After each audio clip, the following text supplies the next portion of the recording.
Plan ചെയ്യാൻ നിൽക്കുകയാണോ? എന്നാൽ അതിനു മുമ്പ് മീൽ പ്ലാനിങ്ങിൻ്റെ ഉദ്ദേശങ്ങൾ എന്തൊക്കെയാണെന്ന് നമ്മൾ അറിഞ്ഞിരിക്കണം. പ്രധാനമായും വീട്ടിലെ എല്ലാവർക്കും ആവശ്യമായ ന്യൂട്രീറ്റീവ് വാല്യൂ കിട്ടുന്നുണ്ട് എന്നുള്ള രീതിയിൽ, അവർക്ക് വേണ്ട ന്യൂട്രീഷൻസ് ഒക്കെ കിട്ടുന്നുണ്ട് എന്നുള്ള രീതിയിൽ വേണം നമ്മൾ മീൽ പ്ലാൻ ചെയ്യാൻ വേണ്ടിയിട്ട്.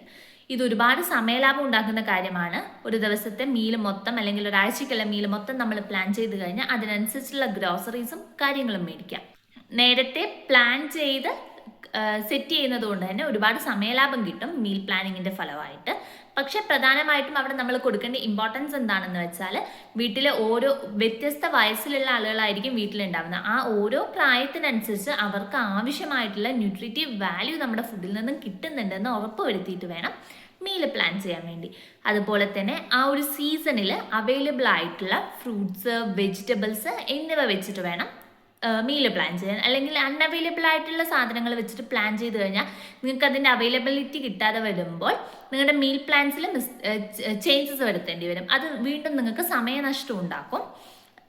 പ്രോപ്പർലി ചിലപ്പോൾ നിങ്ങൾക്ക് നിങ്ങളുടെ ആവശ്യമുള്ള ന്യൂട്രീറ്റീവ് വാല്യൂസ് എല്ലാം കാൽക്കുലേറ്റ് ചെയ്യാൻ പറ്റിയെന്ന് വരില്ല ലാസ്റ്റ് മൊമെൻറ്റിൽ വെച്ചിട്ട്.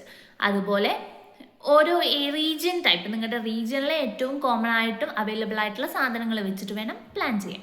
അതുപോലെ തന്നെ വീട്ടിൽ എന്തെങ്കിലും പ്രത്യേക ഫുഡ് ഐറ്റം അലർജി ഉള്ളവരുണ്ടെങ്കിൽ അവർക്ക് അതിനനുസരിച്ചുള്ള രീതിയിൽ വേണം അവരുടെ മീൽ നമ്മൾ പ്ലാൻ ചെയ്യാൻ വേണ്ടിയിട്ട്. പിന്നെ ഫിനാൻഷ്യൽ കൺസിഡറേഷൻ, എപ്പോഴും നിങ്ങളുടെ സാമ്പത്തികത്തിനനുസരിച്ച് നിങ്ങൾക്ക് എല്ലാവിധ ന്യൂട്രീറ്റീവ് വാല്യൂം കിട്ടുന്ന രീതിയിലുള്ള ഭക്ഷണങ്ങൾ സെലക്ട് ചെയ്യാൻ അല്ലെങ്കിൽ ഫുഡ് ഐറ്റംസ് സെലക്ട് ചെയ്യാൻ ശ്രദ്ധിക്കുക.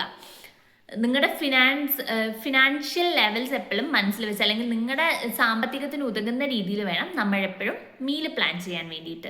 അതേപോലെ മീൽ പ്ലാൻ ചെയ്യുന്ന സമയത്ത് ഞാൻ ഈ പറയുന്ന 3 കാറ്റഗറിയിലുള്ള ഫുഡും ഓരോ മീലിലും ഉണ്ടെന്ന് നമ്മൾ ഉറപ്പുവരുത്തണം. പ്രധാനമായിട്ടും സെറൈൽസ്, മില്ലറ്റ്സോ ഉൾപ്പെടുന്ന ഒരു ഐറ്റം, അത് ബോഡിയുടെ എനർജിക്ക് വേണ്ടിയാണ്. പിന്നെ പ്രോട്ടീൻ, അതായത് ബോഡി ബിൽഡിംഗ് ഫംഗ്ഷന് വേണ്ടിയിട്ട് meat, chicken, fish, egg, milk products, ഇങ്ങനത്തെ സാധനങ്ങളെല്ലാം ഉൾപ്പെടുത്തുന്ന കാറ്റഗറീസ് ഉണ്ടാവണം.